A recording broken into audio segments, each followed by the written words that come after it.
Hello, everybody, and thank you for tuning in to the Liberty Report. With me today is Daniel McAdams, and Daniel, good to see you. Good morning, Dr. Paul. Very good. I'd like to talk a little bit about Syria today. We haven't talked about that in a long time, but it's in the news, although the president is visiting with 100 senators supposedly today and talking about, I think, North Korea, and who knows what the goal there is. It's not peace and tranquility, but it's when the real confrontation might occur and what's going on there, which is very important.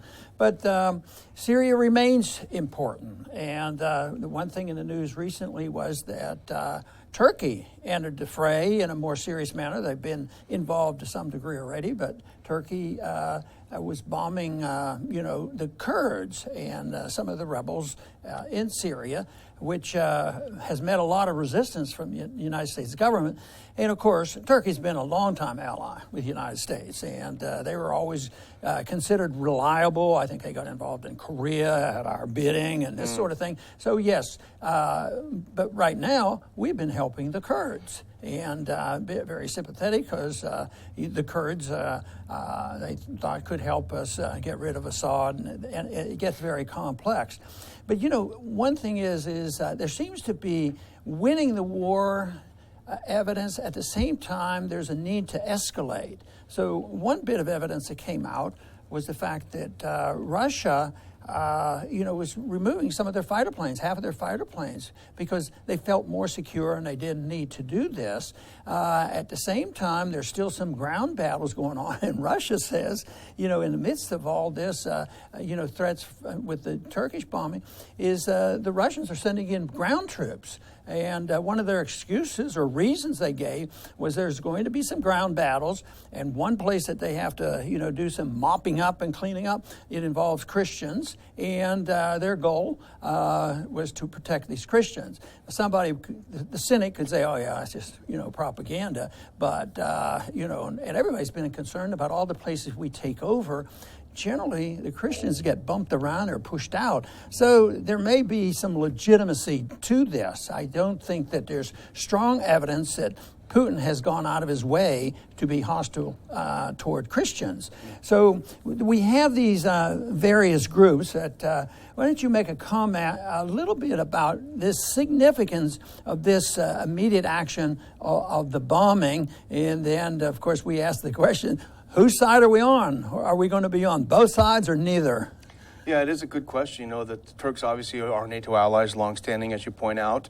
But the U.S. has sort of stitched together this Syrian Democratic Forces, which it uses as its primary force fighting ISIS, particularly in the east. And this is made up really essentially of the Kurdish YPG forces. I mean, the Kurds are dominant in this sort of umbrella Syrian Democratic Forces group. So what do we have is that the Turks came and they bombed.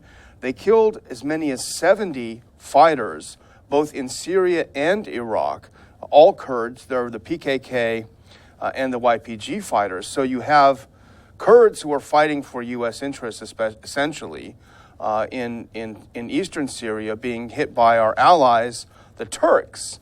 And so what does that mean? You talk about fomenting chaos, and what does it mean? And the question that I had at first when I saw it is why? Why would the Turks do it at this time? And I frankly, I was wondering if they were emboldened by our sudden shift of policy towards Syria from being downtrodden at Assad can stay, now all of a sudden being emboldened to act now that the U.S. policy has flipped back to the neocon Assad must go. Who knows? Yeah, and it's difficult to sort all this out, and I'm not sure even our government has it all sorted out because, like we suggest that but we're on both sides of the Kurds and the Turks, and we're always scheming. And I keep thinking that, yes, they want to get rid of Assad.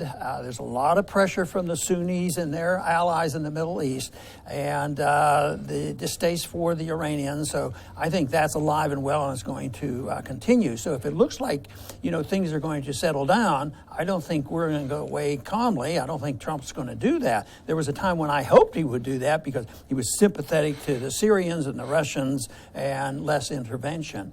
But so we have the Turks, we have the bombing, we have the Kurds, we have Russians putting in more troops on the ground. But even McMaster's talking about more troops into Syria. He's talking 10 to maybe 50,000 ground troops, and if the war is being won by the government, why is this necessary? And this is one thing. We have all these different factions, but the one faction that rarely gets mentioned in the news is the Syrian government, the authentic Syrian government. It's they're only described when they're talking about the bad guys. It's the Syrian government, and that's where the attacks have to be. Iraq is involved in this too. So it seems like the tensions are mounting. At the same time, the tensions could have been diminishing. And it looks like we're desperate to stir things up, but everybody is in on the action because there's special interest. But the neighborhood, I think, is the area where these things should be settled. I mean, why we have to decide everything about the Kurds, and sure, we give them weapons and we provide weapons for them, so they'll be using those against the Turks, and of course, the Turks are our allies, so they have our weapons, so we have our weapons fighting their weapons. And I think the foreign policy leads to this type of thing, and I don't see how this will end other than one dominant military power taking over. Our neocons will not allow anybody else to come in and do that. So this is why it's a dangerous situation. And you're right, it is a special interest that, we're really pushing back when President Trump dared to say, it's not a priority to get rid of Assad, because you had the Gulf states, you had Saudi Arabia, you had the Emirates, you had Israel, you had Turkey, all very heavily invested in overthrowing Assad. You had the neocons at home heavily invested in infiltrating the administration, and so they weren't going to let it go without a fight, and unfortunately, Trump didn't put up much of a fight. But you point out the fact that the Syrian government is not being talked about, and it's very important. There was a study came out. I know you're shocked. We didn't hear much about it in the mainstream media, but this is Jane's Terrorism and Insurgency Center in London, extremely well-respected defense research think tank, very mainstream. They came out with a study that really puts the lie to the claims that Assad is not fighting ISIS. It just did a statistical analysis of the battles in Syria, and it found out that ISIS is battling Syrian government forces 43% of its time. So 43% of ISIS's battles are against Syrian government forces. Only 17% of its battles are against US-backed forces in Syria. So by a factor of 3 times, the Syrian government is engaged fighting ISIS. And the conclusion of the report is pretty jarring. If Assad is overthrown, ISIS will win in Syria. Well, the other question is are we really fighting ISIS? I think to some degree, but not all the time. It depends, which group of rebels we're talking about. If they're our kind of rebels, then we're going to we don't want to destroy them. We don't want to get rid of them like Assad and the Russians might want to do, because we want them to do the ultimate driving force, and that is get rid of Assad and let the Sunnis take over and prevent a Shia-leading government coming in and the Russians and the Iranians being in charge. But I keep remembering about Tulsi Gabbard's comment when she came back, Congresswoman Gabbard, when she went over there with Dennis Kucinich. When she came back, and she talked to people over there, and she had one amazing statement: there are no moderates. Yeah. There are no moderate rebels over there. Of course, the whole theme is that we're supposed to distinguish between the bad guys and the good guys, but the whole thing doesn't make any sense when we pretend that we can bomb, but we're only going to bomb this group, and it just leads to more and more chaos. And I think it's known by this point that the whole idea of creating a Sunni army to fight both ISIS and the Assad government is a complete fallacy. What was created was a de facto expanded Nusra Front, because the groups that we funded and armed and trained went on to join Nusra, and some joined ISIS. So it absolutely is that. We put up an article on the Institute website that I found very interesting. It talked about Trump's missile strike on Syria. And it made the point, essentially, that the firing of these 59 Tomahawk missiles was really a sign of weakness, strategic weakness rather than U.S. military strength. Obviously, everyone was awed by these missiles and the destructive power, although it didn't destroy much of the base. But he pointed out that while it may have boosted his domestic ratings, it underscored the fact that we have no strategy in Syria. Well, I think that's true about the policies, but I think it's true about some of the personalities in the administration, because the policies that come from individuals, a lot of tough talk and bombast, I think it's so often, insecurity. And just like in a recent interview I had, the question came up, we have to be tough on North Korea. And my argument is, why do we have to be so tough when there is no threat? The question is, why do we do this? It's so unnecessary. But I think it's a sense of insecurity. People feel insecure, and it blends in to those who have ulterior motives. But I think this is part of what happened is we had to show that we're tough. You know, dropping bombs and spending a lot of money, it was a lot of expenditure. But what was the message? And your message is suggesting that it wasn't the message of strength. You're suggesting that this is a message that we're losing. We don't have any idea what we're going to do next. Yeah. So we'll just throw some missiles over there. And the question I had, what comes next after these bombs? There's no chance of Russia abandoning Syria, the Syrian operation. I think particularly I think the deal was sealed by these missiles. If they had any thought that they could compromise somehow with the U.S. on this, I think that's out the window. There's no chance they're going to abandon Syria and Iran, I think, after this. And the other thing, I think that's the one more important thing. The second important thing is the U.S. has no viable plan for Raqqa after its proxy forces, the Syrian Democratic Forces, which are essentially Kurds. Once they take Raqqa, if they take that, the U.S. has no plan what to do with it.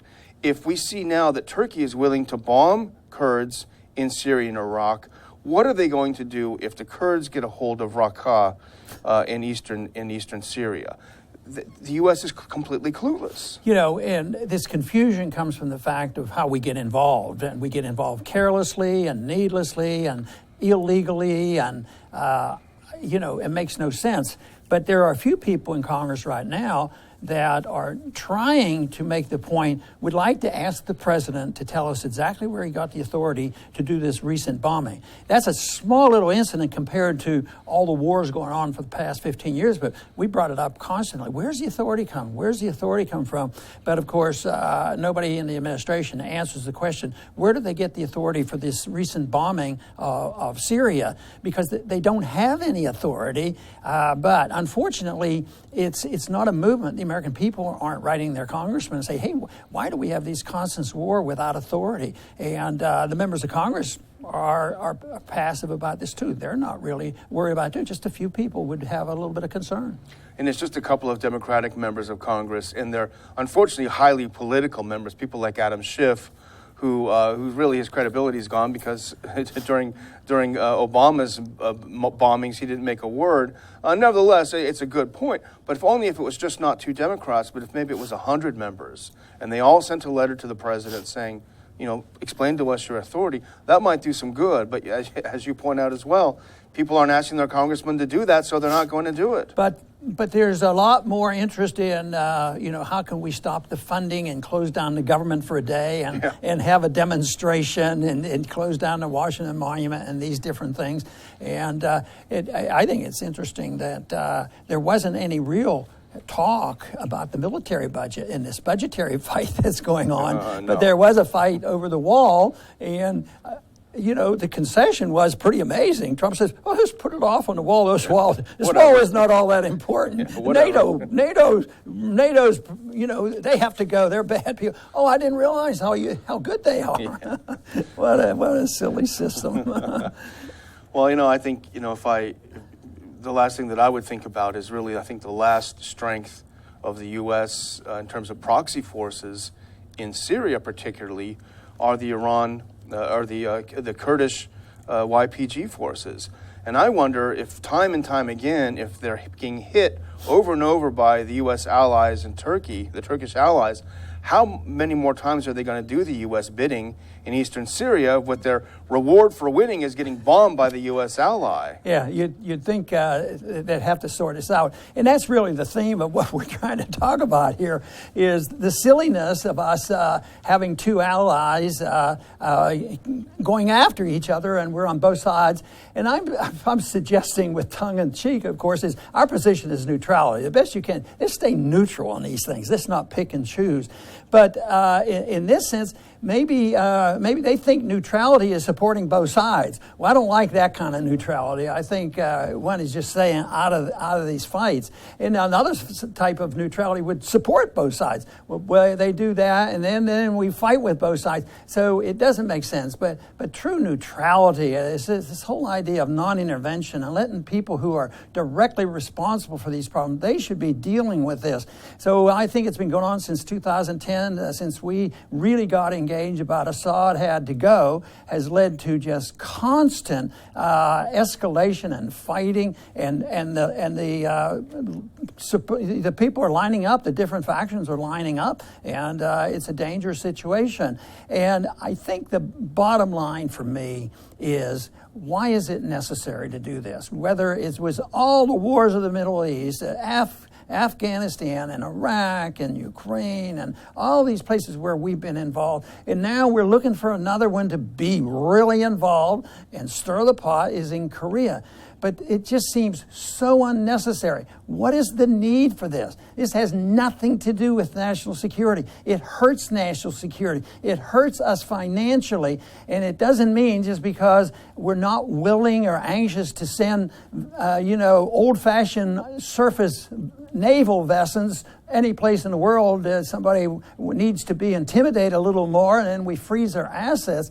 It doesn't mean that we don't care about America. Maybe we care more, for all that matters, because I think that, and like Daniel just pointed out, some of the things we're doing there may be a sign of weakness. And this is what I believe will come eventually. Don't know when, but it will be the weakness that will bring us down, and it won't be the strength of the enemies. It will be the weakness of our system and the weakness of our economy. And under those conditions, then we have serious repercussions. The most serious repercussions of these last 15 years has been, we have lost. We worried about the enemies coming and taking away our freedoms. We send young people to go over and die for our Constitution and liberties. Guess what, though? We have lost a lot, and it didn't come from foreigners. It has come from this foreign intervention and the consequence of us passing law like FISA courts and Patriot Acts and destructions of our liberty. So the enemy of our liberty comes from our own government that we participate and tolerate. Right now, I think one of the biggest attacks going on will be the total control and combination of the internet along with our government. So the privacy issue is really, really getting weaker every single day. And if you try to speak out and talk about it, then you become the enemy, because anytime you find a good whistleblower, they consider, many who in office will consider this treasonous to tell the truth. But what we need are more truth tellers and more whistleblowers to let the American people know firsthand exactly what's going on within the system. I want to thank everybody for tuning in today to the Liberty Report. Please come back soon.